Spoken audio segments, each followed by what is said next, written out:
Hi, everyone. Welcome to today's webinar.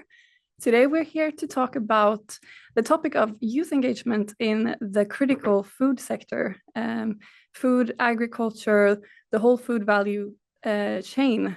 We need to have people work in these critical sectors, but we see a decline in interest among young people.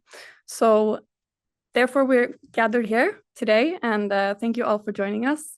We have an hour ahead of us, and if you have any questions throughout the webinar, please drop them in the chat. I have my coworker and my colleague on this project, Jonas, who will be picking them up as we go and save them for the discussion that we have later today. So I would like to start with just going through the agenda real quick. In the interest of time, I'm gonna just quickly go through. We have a presentation from Karen Refsgaard, who is the project manager of this project, the Growing Foodies project. She'll take you into these recommendations that's developed from the research that's been done in the Nordic countries. And following up on that, we have a panel discussion, a pre-recorded panel from when we went to Green Innovation Week last week and had a discussion together with Nordic stakeholders in these sectors. And lastly, we'll have a dedicated Q&A session and get some perspective also from our reference group members consisting of young agents in these sectors from Nordic countries. So that being said, I will hand over the floor to Karen Refsgaard, who's joining us online today from Skive in Denmark. And welcome, Karen. Let's see if we have you on here as well. Thank you very much, Sara, and welcome to the audience. We are very pleased to finally be here. I will go through our recommendations and some few background for the project. As you know, this is about focusing on young Nordic food producers. And it is a project called Growing Foodies. I've been the project lead of this project, which is funded by the Nordic Council of Ministers, and it's carried out by Nordregio. See if I can manage to change my slides. It gets too much. Here we are. The project examined reasons for declining interest of young people in pursuing their careers in food systems and also identified some potential initiatives to stimulate their interest in these careers. And it covered the 5 Nordic countries, plus Faroe Islands, Åland as well. The food systems, in our understanding, include cultivation and husbandry, farms and food, processing and preparation in factories and kitchens. And that implies occupational groups such as farmers, chefs, nutrition assistants, veterinarians, food technologists, and related. In the project, we researched challenges that young people face in choosing a career in the food systems. We also looked into good practices to be found with the potential to be scaled up in the region. We looked into how food producers in systems can be supported to make the sector more attractive. And we finally looked into what kind of support mechanisms are needed to encourage innovations and new perspectives among new food producers. In our research, we have a solid background. We did, first of all, an overview of the situation throughout the desktop study. We looked into statistics on status and trends within the food system over several decades, if possible, using statistics from the statistical offices mainly, on farm structure, demographics, labor market, young people and education. And thirdly, we had made a survey among 9th graders and upper secondary students with a total of around 570 answers. And we had a reference group with youth representatives and experts from the sector, where we'll meet 3 of them later today. And of course, there'll be many more details in the report. I think I just need to put this, yes. The reasons are related to a large extent to the large structural changes in the food system, but also the social conditions surrounding them. When we look at the terms of farm size, we've seen a huge change into very smart, large farms with a decrease in the number of farms, of course. You can look at the figures to the right or the tables to the right showing some of the numbers. Secondly, also the technology has changed very much from manual labor to automation. We see a change in employment structure with a decrease in employment and also an aging of the farmers, the owners mainly, and alongside with an automation of the work. We see a change from family members to hired labor. We see an increase in temporary and seasonal labor, very much from outside the Nordic countries, labor coming from especially former Eastern Europe, and increasingly also from Africa and India, in Denmark at least, outsourcing also through contracting, especially for the field work. The sector has the largest skills mismatch among the sectors. There's a growing concern about that, also due to the aging workforce. There is relative low levels of education in the sector, and there is in general a low attractiveness of careers in the sector for young, skilled people.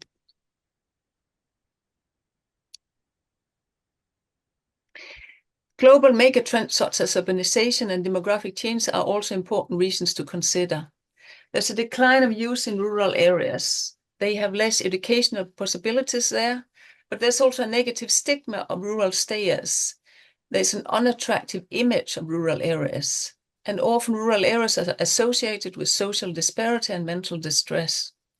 But on the other hand, there's a silver lining. Rural areas attract youth with slow living lifestyle, clean environment and connection to nature. And also there is a lot of new forms of employment within the green transition, both within food and energy and related. So as the food systems are located in rural areas, these conditions are key to consider regarding the future skilled labor force. We have 5 overall policy recommendations based on the background and our study. First of all, there is a great need to introduce agri-food related skills at an earlier stage, as we see youth alienation from the sector, which is attributed to late introduction of food systems in the schooling years. So a better overview of both formal and informal education and training opportunities that emerge in the Nordic countries can support such needs. A mapping could also facilitate evaluation of their impact and potential for upscaling at national level. We see the agri-food sector showing signs of skills mismatch, both when it comes to demand for technology and digital related knowledge. It is therefore essential that we upskill within digital technology and give that priority also in the rural areas. Further, educational programs at universities and in more urban areas should incorporate a food system perspectives within the STEM curricula, science, technology, biology, engineering, etc. Finally, career counseling and guides are important nodes for dissemination of the knowledge on this matter to the youth. And that is, among other, why in our survey we actually found that where we asked the youth, where do you get information about your future education and career? And we see that family and career counseling alongside with educational guides actually top the list.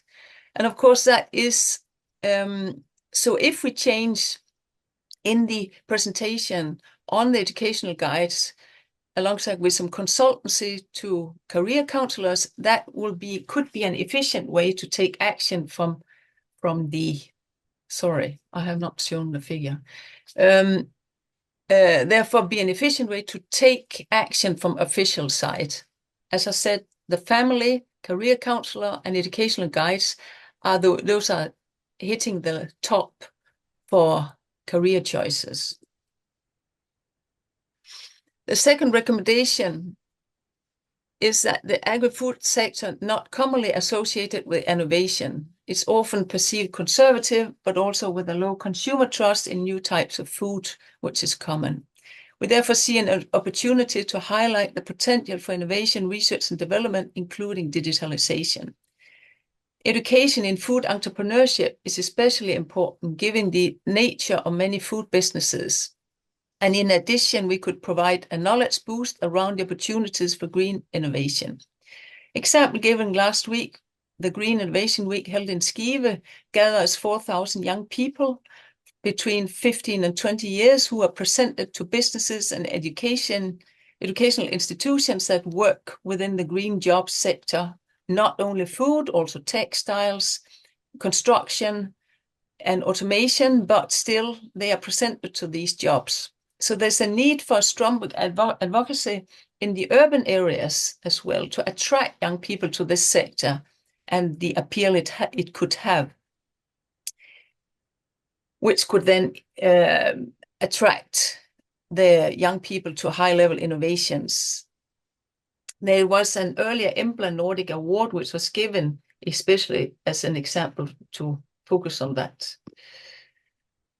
The third recommendation is it's important to recognize the role of the food sector in resilience strategies and the potential it has for some symbiotic relationship between investment in defense and security with enhancement of the food sector.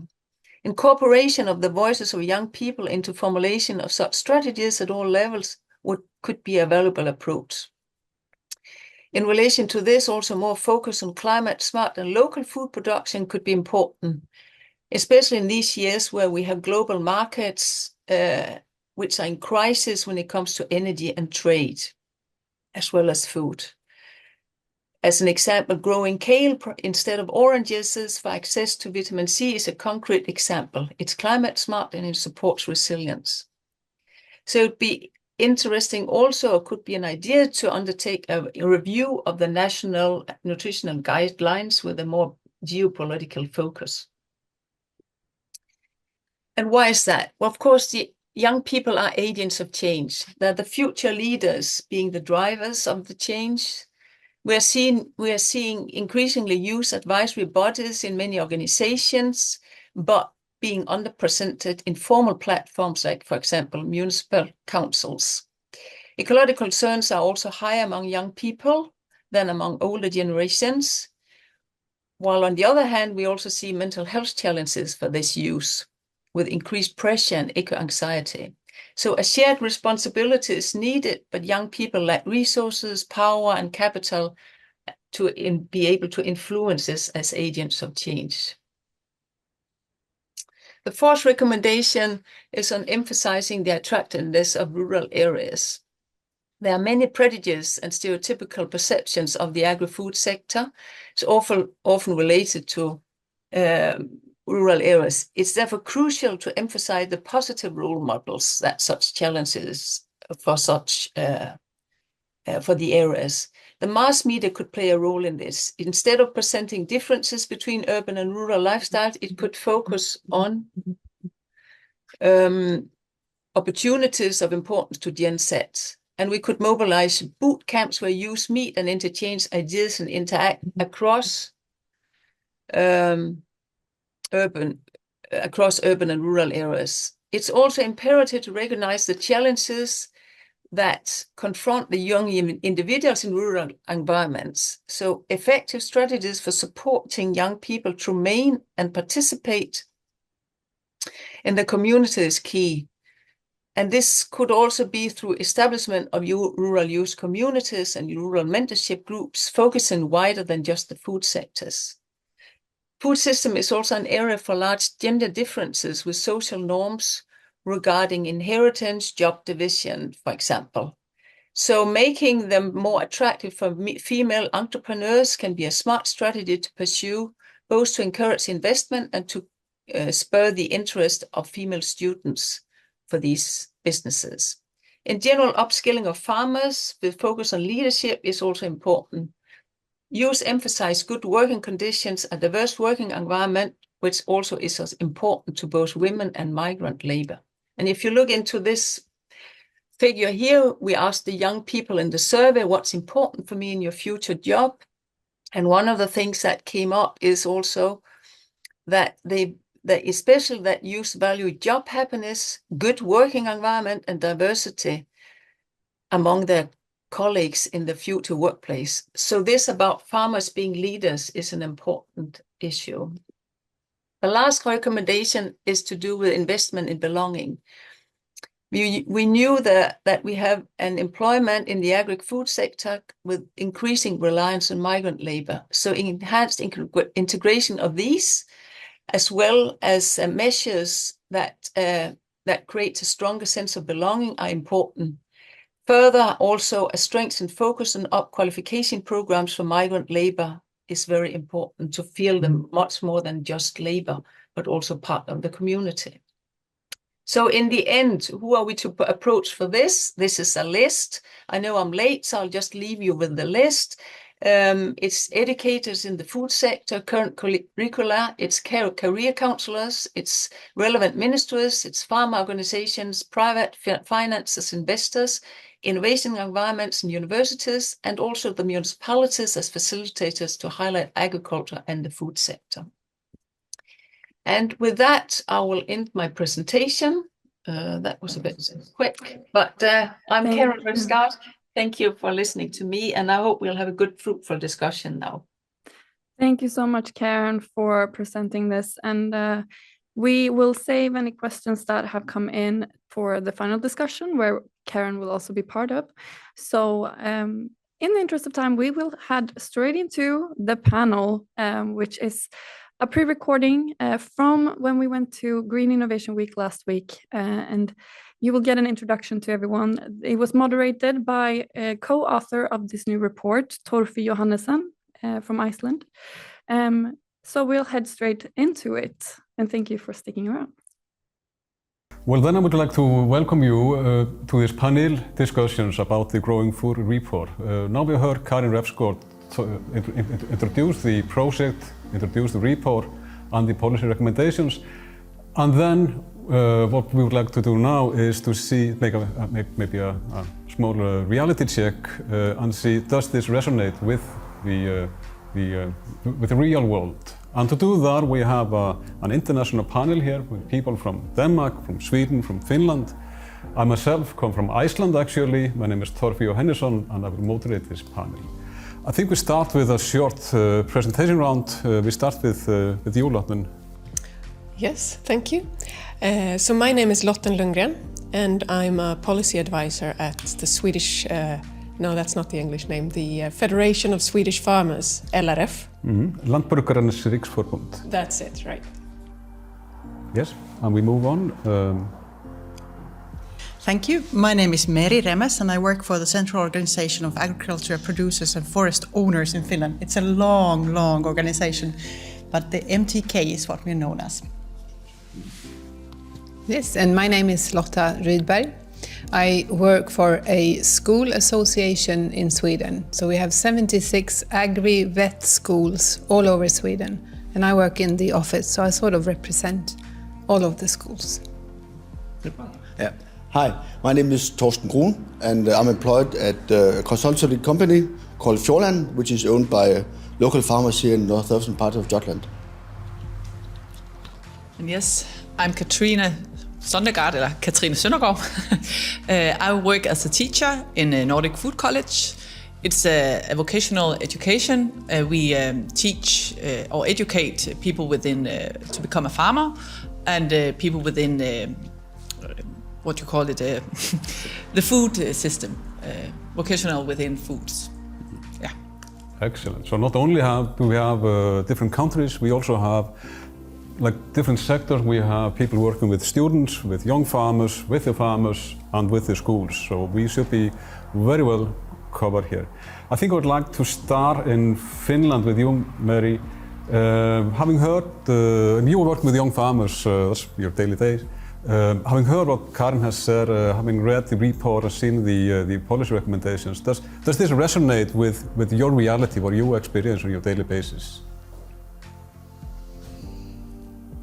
Yeah, I think that the recommendations are quite general. So I think it's quite easy to find the sort of, okay, this recommendation comes into this meeting in this way. And I think that's the strength of the recommendations as well.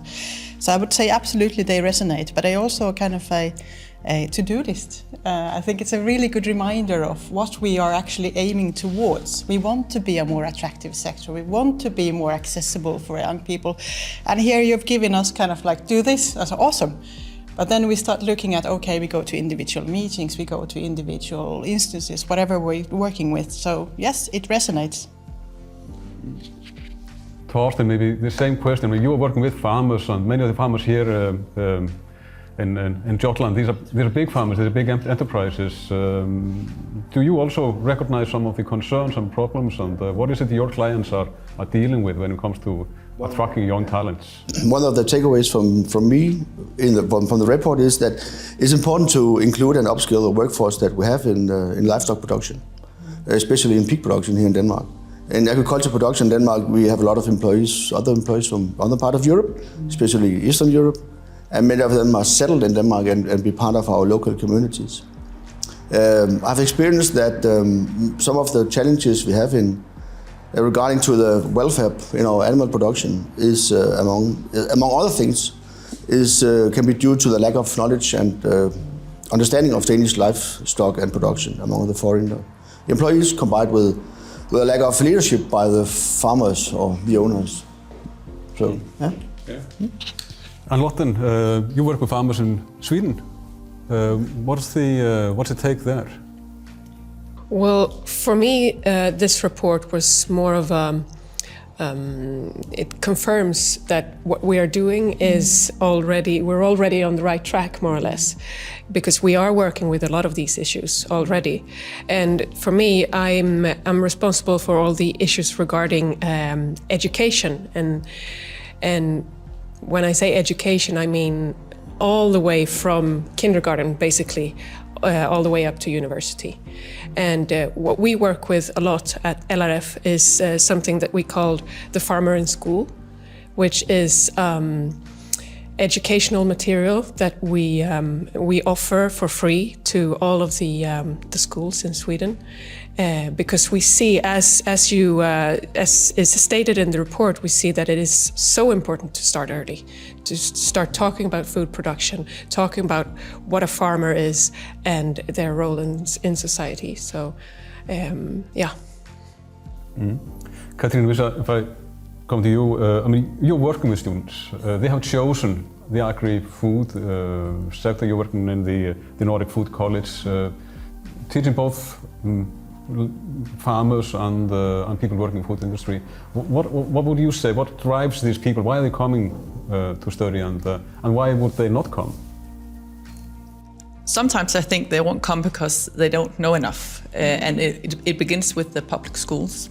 And I think we could, and it's just, it's like a bullet point, and I said, yes, I totally agree that we have to start earlier within the public schools with knowledge about farming, knowledge about how to produce food, knowledge about how to make food, and we can begin there. And then we also have some structural differences and what you call it, udfordringer, challenges we need to look on.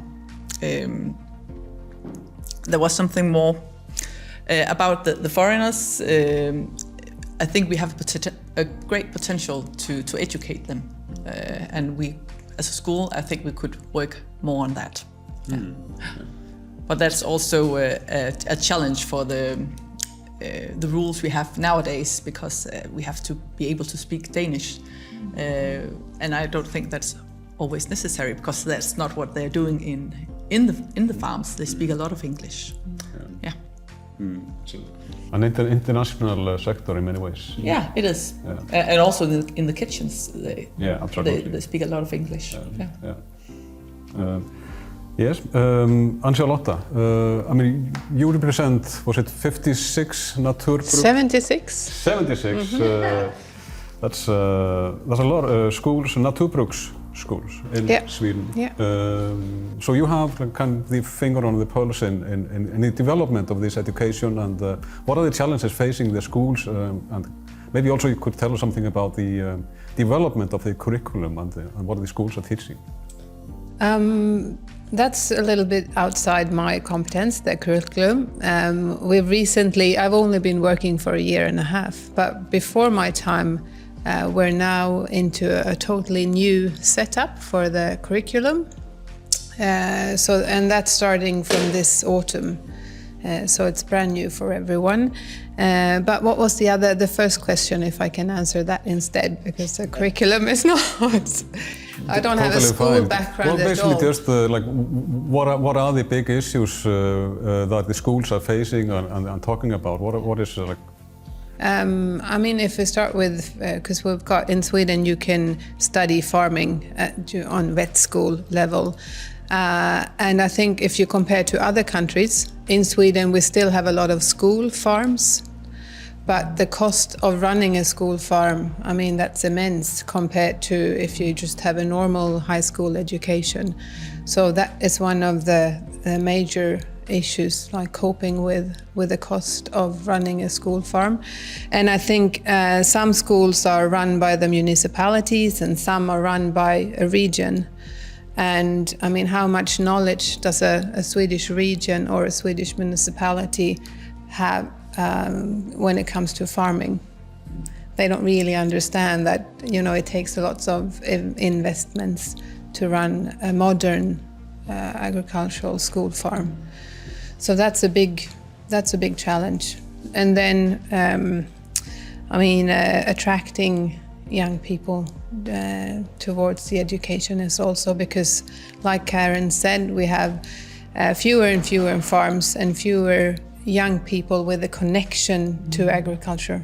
So we need to move into new areas where kids have no knowledge of agriculture, and I mean, then you can choose other subjects and you will earn much more money. And I think that's a big challenge. Young people, they want to earn money, and we need to show them other benefits. And as we saw from Karin's presentation, that most young people, they get information about education from their families. Yeah. And the fewer families are working in these sectors, well, then of course this is a challenge. Yeah, another thing we see, we work a lot towards the study counselors, and you hear these scary stories when the counselors say that, oh, but you've got such good grades. Why are you going into agriculture? When it should be the opposite way. Oh, look at your grades, go into agriculture. So we have a little bit to work on there, but yeah. Yeah, Mary, this is something you also mentioned at the Green Innovation Week yesterday, kind of that there's a lot of jobs in agriculture, and this is a sector that can pay. Yeah, I think that there's a lot of this that resonate, as you said, but I think that the possibilities, and also it was a little bit about the high-skilled employment part within the sector. I don't think that's quite often at the forefront of when you're talking about farmers or farming or the sector itself, how diverse, how many thousands of different jobs it provides. And I think that's a little bit of our challenge, of course. As you said, we don't funnel in any longer from the families that have been participating in the actual production any longer. Is our idea of farming too basic? Or is our idea of the sector too basic? I think that's a little bit what we're having challenges. But also, those people who are funneling into the sector might have a very negative idea of what it is to be a farmer. So it's two ways in this, and I think that the new people coming into the sector also bring with them a lot of possibilities. And I absolutely agree with what Torsten said about integrating the immigrants that are coming, or as we see as labor force, into a more active role within the sector, or then either through the different tasks. There's a lot of things here. You can go on. No, it's okay. Well, you mentioned this, like, that we might have to update our perception of what farming is, and Torsten, I guess this is something you recognize, because here you are in many ways on the forefront of the development of farming. A lot of big enterprises, hundreds of millions, and maybe a distinction between the ownership and leadership and then working. So it's really becoming a different type of industry compared to the old family farm that many remember. As Karen was mentioned, the green transition or the green agenda in Danish agriculture production will maintain the structure and also accelerate it a bit. So we have big companies own partly most of the soil who's used for, was very good as farm production. And they will leave a lot of lot of areas for small farmers. And I think that could be a good way for young people who want to make better food for a better world to get into the business of farming. It's on the areas where it's not so good for traditional crops or traditional milk or pig production. You can have some alternative products. And there's a few very good examples of people who is creating small farm scale and small scale farms with vegetables or with goat milk, and they're using crowdfunding to finance it. But there's only a few good examples. It's very hard because we don't have the traditional supply chain can't handle those alternative products, and we don't have a marketplace for it. We don't have a local market in the square here in Skive or somewhere else. So we have to. It's very hard to get rid of to sell your products. You can make a small table by the roadside, but it's not working for a long time. So it's kind of a problem. I think we have to fix in Denmark, and also of course have the consumers to want to buy those products. Now the prices are rising a lot from food here in Denmark. It's kind of getting a level that it should be. The prices have been low for a long time, and we Danes are, I don't know how it is in the other countries, but we are used to not paying a lot for food. And our income has raised a lot in the last many years, but the food have become cheaper. So now it's a level that is more normal, so to say, combined to the cost of producing the food. And that makes a good room for small-scale farmers. If you can have a market or a supply chain so that they can sell the products.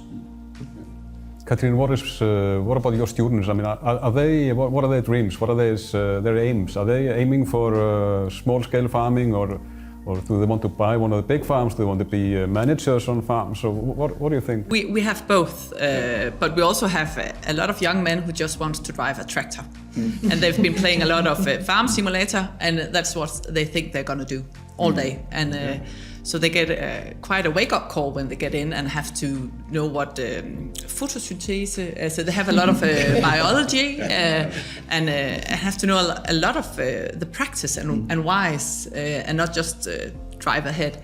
So and that's perhaps about the image. It's much more than that, and you can make business with it. And you can be a leader, and you have to be responsible for people, for animals, and you have to be a good administrator, because there's a lot of rules you have to be aware of, and I don't think they always know that. So it's quite a big shock for them when they come, and we try to open their eyes. In Sweden, this structural development is going the same way as in Denmark, as in most countries. So I mean, and there is both geographical divide and divide between the large farms. We saw that with on the data from Karen, and the large farms tends to be in southern Sweden, I guess, and then you have large areas in the north with small farms that are not very productive. Is there hope for that? Are people seeking into that? Or what is the general discussion about all the smaller farms there? Well, the agriculture in northern Sweden, they face constant challenges, I would say. And when it comes to the farm succession, for the younger generation to go into farming and take over the management of farms, the challenge is even greater, because something that we see in our youth organization, LRF Ungdomen, they focus a lot on the issues of social sustainability for young people living in rural areas, because young people often want to start families, And for everyone, but maybe especially when you have young children, it's very important to have the basic welfare system in place with schools and healthcare and all of those things. But also farming as a profession is sometimes very, how do you say, like mentally demanding, like you have mental health problems basically. And something that surprised us when we made a survey about this just last year was that the mental health issues were biggest for the young farmers and especially young female farmers. So this is a big issue, and the issue is even greater than in, as you said, in the northern regions where you really have the rural areas. Because when I looked at the map in the Growing Foodies report, I was a little bit confused about which areas were rural and which areas were not rural. Because if we look at southern Sweden, none of the areas were actually classified as rural, but that is the majority of the Swedish food production happen in these areas that are not actually rural. So that's always a discussion as well, how you define your data or your areas. So, and now I don't even remember what your question was, but for sure there is a difference between the southern and the northern part of Sweden. Yes. Yeah, and the question was about the challenges facing and the opportunities maybe in the smaller farms, and I think you mentioned very well that it's not only about the economic viability of the farm unit, but it's about the societal resilience and societal opportunities. And then it becomes a political issue, right? So that's something that we, of course, work a lot with at LRF to change policies so that it's possible to have a good life on the countryside as well as in the city. And the small versus large farm is also, of course, a challenge for young people because you can't buy a large farm. It's not possible to get those bank loans. And that is absolutely the main barrier, I would say, for young people wanting to go into farming. And even a small farm, it's a lot of money, and it's difficult if you're young and you don't have that financial stability. An apartment. Exactly. Start there. Yes. And Mary, this is something I'm sure that you recognize very well from Finland, and there the demographic development is probably going faster and further than in the other Nordic countries, with aging populations and projections about population decline. Yeah, I mean, we have the same discussion, of course. There's the very rural and the very urban and all of that in between, and it's kind of like becoming very dark, the discussions you have to have within your families. Is this viable as an area? Can I live here with my family for the next 10 years? What about the 25 years that it's going to take me to pay this loan off? Okay, it's not possible. I need to sort out care for my parents. I need to sort out care already. So all these things like life decisions around you that makes it either possible or impossible to live in a place. But what is interesting that is happening in this context is it's not just the services around life that are deteriorating in our case. It's also all of the know-how that this farmer, that you said, the farmer needs to know. If there was a map here on the table about all the different sectors that the farmer needs to know something about, then that would be quite surprise a lot of people, I think, the know-hows and all of that. But take then the next step where it's all of the different parties that you need to negotiate with, all of the different parties that are involved in your day-to-day farming, and particularly if you're doing a farming succession. It's about 5 at least in Finland. Most of the times they don't talk with each other. And what happens with this process is that you're your own advocate every single time in every single part of this. And then, okay, we have the areas where we have a lot of production, and there the society around you will know what farming is about. But when we go to a more rural place, urban place, where all of the rest of the life might be easier to organize, but then when you will have no support in how to be an entrepreneur within the sector, they will not know how to do your taxes, they will not know, so you become the only person who knows things. And quite often you are the one who needs to correct things. You need to know more than the taxation office. You need to know more than your local authorities. You need to know more. So it's all this balance between, do I get support for my life, for my family? Do I get support for my business? These two things need to coexist. Otherwise it becomes, as I said, extremely burdening in terms of mental capacity of the farmers and the surrounding environment. It's extremely important and relevant discussion. We have to round up rather soon, unfortunately. But we talk a lot about challenges, and there are many challenges. But I would also maybe like to round off with something positive. And Charlotte, I mean, you're wearing this yellow sweater, so you must have a positive sunshine story from Sweden. I do, of course I do. Within our association, we collect statistics each year, and we've been doing so for, I don't know, since 1991, I think. And we do see a positive trend. There are more young people choosing to study agriculture the whole time. So, I mean, there's a positive trend. And I think, I mean, it's sad that the corona had to be the thing that opened our eyes. But I think then at least people in Sweden, they became a little bit more aware. All of a sudden there was no toilet paper. And you realize that, oh my God, perhaps this can happen to our food as well. So I think we have a little bit of a window of opportunity, and people do become a little bit more aware and more interested in our sector. So I think the future is bright. I mean, it has to be. Everyone will have to realize that I need to eat 3 times a day, and who is going to solve that?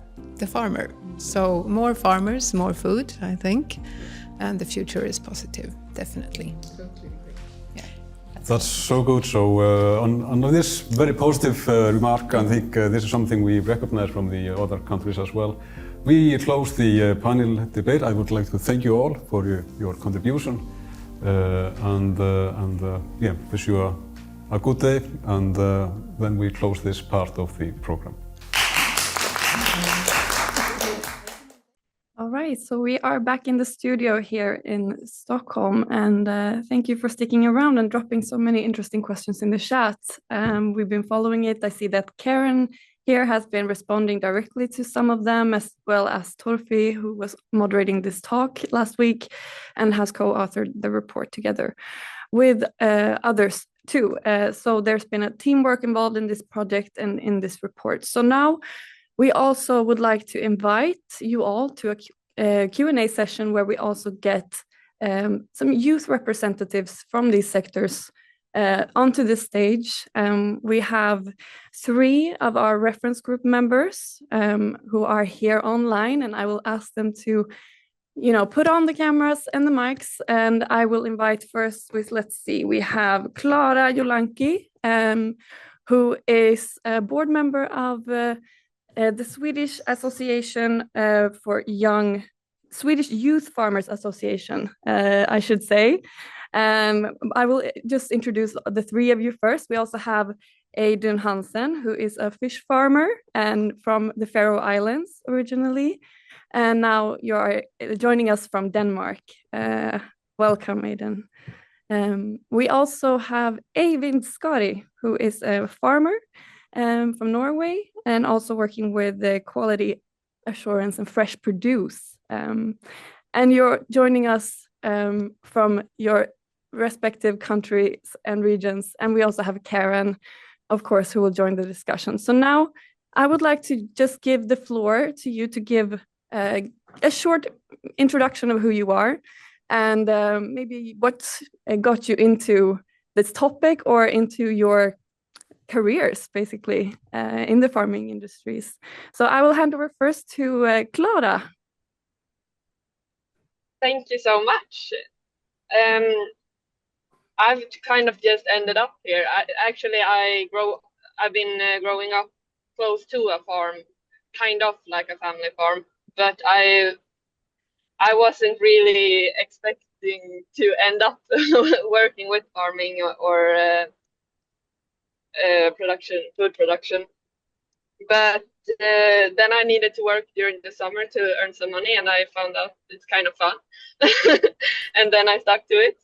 And I also ended up in LRF Ungdomen, as you mentioned, and really got interested in all the subjects that we've been discussing through that. I might add that I'm from northern Sweden, so it was really nice to hear Lotten give such a good description of the situation here. It was very well described. I think that's about me.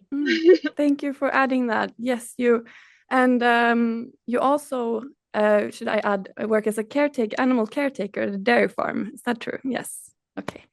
Just to add that to the program. Okay, so we go over to Aiden Hansen then. Welcome. Yes. Hello to everybody. Glad to see you all. I live in the Faroe Islands, where I work as a fish farmer. And as Clara was telling us that my way into the food production was my grandfather, actually. He used to own a small farm with some of his friends back in the day. And he opened my eyes to the industry. And then I joined the industry, and then I really opened my eyes of how interesting this is and how important it is to have the younger generation to join the same industry. And I think the world is now undergoing major changes, and especially our industries. I think therefore the need of younger generation, which is known to be innovative and adapting the industry, is super important. So that's why I'm sitting here. That's a great point. And I also know that, the fishing industry is huge in the Faroes. So, and it's such a big part of the economy. So, we need to keep evolving, have young people evolve the sectors going forward. And let's go over to Eivind from Norway. Yeah, hello, my name is Eivind Skari, and I come from a small grain family farm in Norway, and through 5 years now I've taken an agricultural and plant science degree, and I'm planning on going back to the farm and working on the grain farm as a hobby because it's a little too small.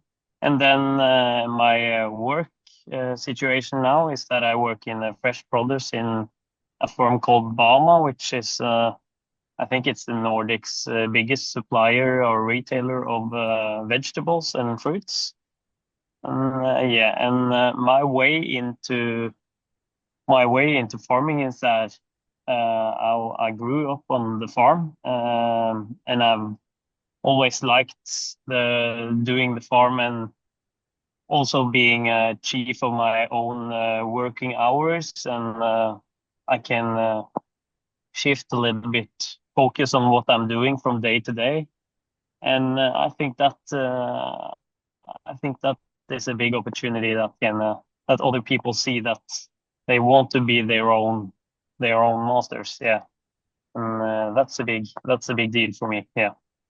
I like that point. I remember you all visited us in Stockholm here at Nordregio in the spring when we formulated these policy recommendations. And I remember even that you wore a T-shirt that said, "I wish I was farming instead," or something like it. It's in my memory, very strong. I think it's great that you're pushing on this, what's attractive about these jobs, right? So that we don't get too stuck on, how some parts of it can be difficult.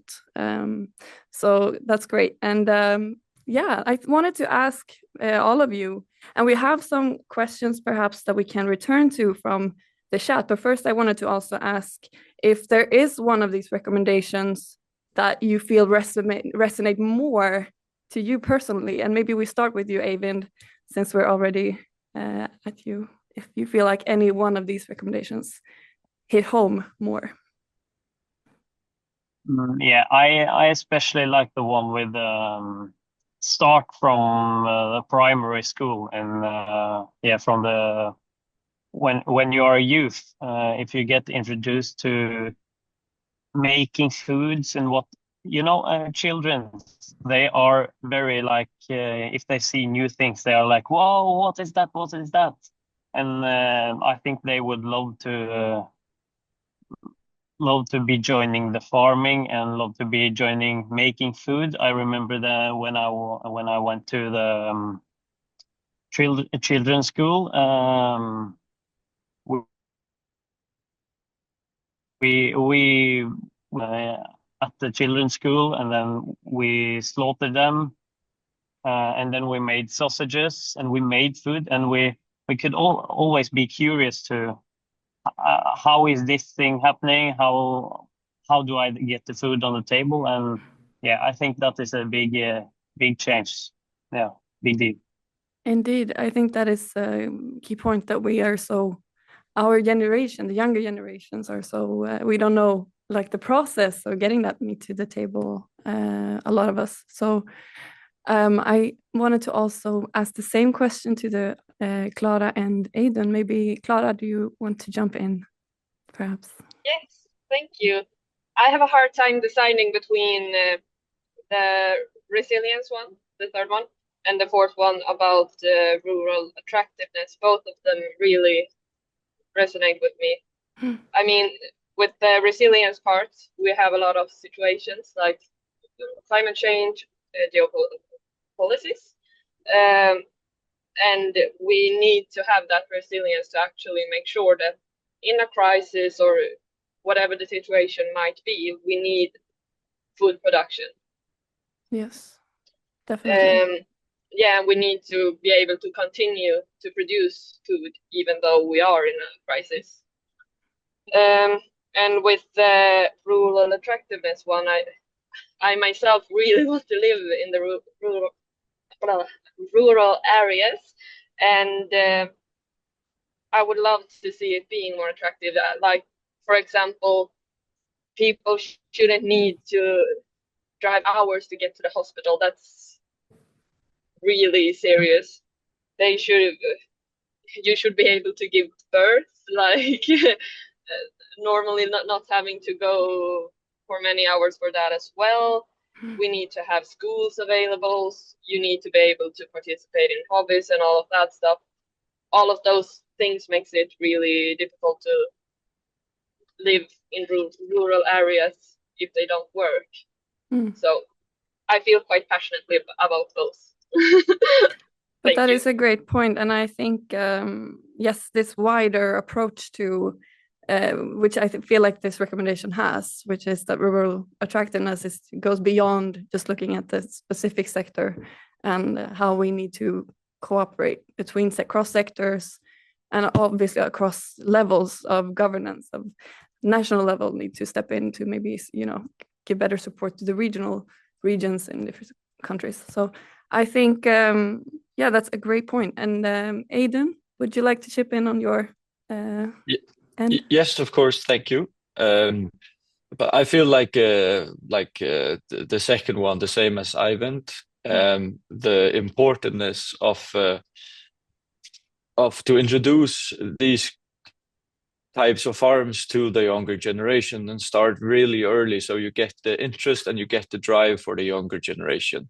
I feel like the drive is the way to get the work done. You have to have the drive. Yes, I completely agree. And I think the educational actors who were also involved in this panel that we heard brought us some good points. And Karen, you have formulated these recommendations, and you're also on here. So I thought I might just bounce over to you, if you have the camera and the mic on as well, to maybe give your reflection on what you feel like the education sector, or how we can support the educational actors and authorities. And do we need to update the curriculum for this? How do we go about, do you see? Yeah, it's very interesting to listen both to the panel and to the young people here. I feel even there's a little bit of difference between the panel and the young people, because you put more emphasis on educational. And it is interesting because you could say today we have more and more people who are buying processed food. They don't know how to cook, they don't know how to grow food. And we have a generation of people let's say our grandparents, they knew how to grow food, most of them, or to gather food, but our grandchildren don't. And if we don't capture that now, that knowledge, it's getting lost because it's very few farmers we have, it's very few people involved in the food production. I think it's very, very important, like you also say, to get this in from day one when you grow up, that food is the key. Together with water, we can't survive with that, as also Charlotta said in the panel. And how to do it. Well, we know you have school meals in Finland and Sweden, which we don't have in Norway and Denmark. And you have proper food in the schools, and to keep these proper meals. And there was a discussion about that in the panel as well. I think also there's some issues around that growing foods, and we see there's community gardens popping up in maybe more in urban areas, but that is also where most people live, to get them to know how you grow. It doesn't need to be a lot, and here the municipalities can be helping and facilitate for some areas which are in key and central areas of cities and towns. Then it's possible to see that how food is grown and take part in it, which spurs the interest. It has to be easy accessible because we can't all become farmers. Then it's of course also the whole food educational systems. I mean, how do they teach at different levels? And we saw in the report that there are some studies, some institutes and universities, they're seeing a decline in student enrollment in traditional farming. And I think there is very much a need to see how the whole diversity of farming and food processing, how it interferes in the different types of STEM educations, as we said. It has to be attractive. It has to be something that you say, I'm really going to put my career into this. This is attractive. It's not something you choose as the third choice. It has to be the first choice. I think it was Charlotta who said that in the panel. I think that is very, very important. And therefore, the innovation, to highlight the innovation, the green transition going on. And I saw in the panel those questions about, is it specific? There was something, the question about digitalization. Is it specific or generic? There's a lot of specific things here needed. There is, let's say, if you go to the fields, there's robots needed. It's GPS. There is a whole new world about which machines to use. Get lighter machines. You have how you deal with husbandry. You follow the animals. You can trace them. You can better feed them. It's very specific and smart farming, but that is needed. Yeah. And like, I think it was in Rovaniemi I visited once, they get the gamers to be new people involved in forest management. You could also utilize that interest you see among other groups in society. Yeah. Get them into the farming. Yeah. And that's where we're going to have to wrap, because we only have 1 minute to go. So I would like to end on that note and leave you with the feedback poll here for everyone who's still with us in the room. Thank you so much for joining us, to Clara, to Aiden, to Eivind. This has been such a fruitful discussion, and I would like to continue it going forward. But we would like to also promote this report for one last time. So thank you everyone who has contributed.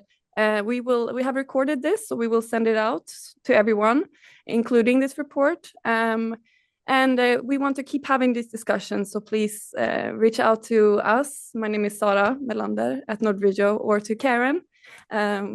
And here is where we leave today's webinar. Please get in touch and read the report when you get the chance. Thank you again to everyone. This has been a great discussion. So thank you very much.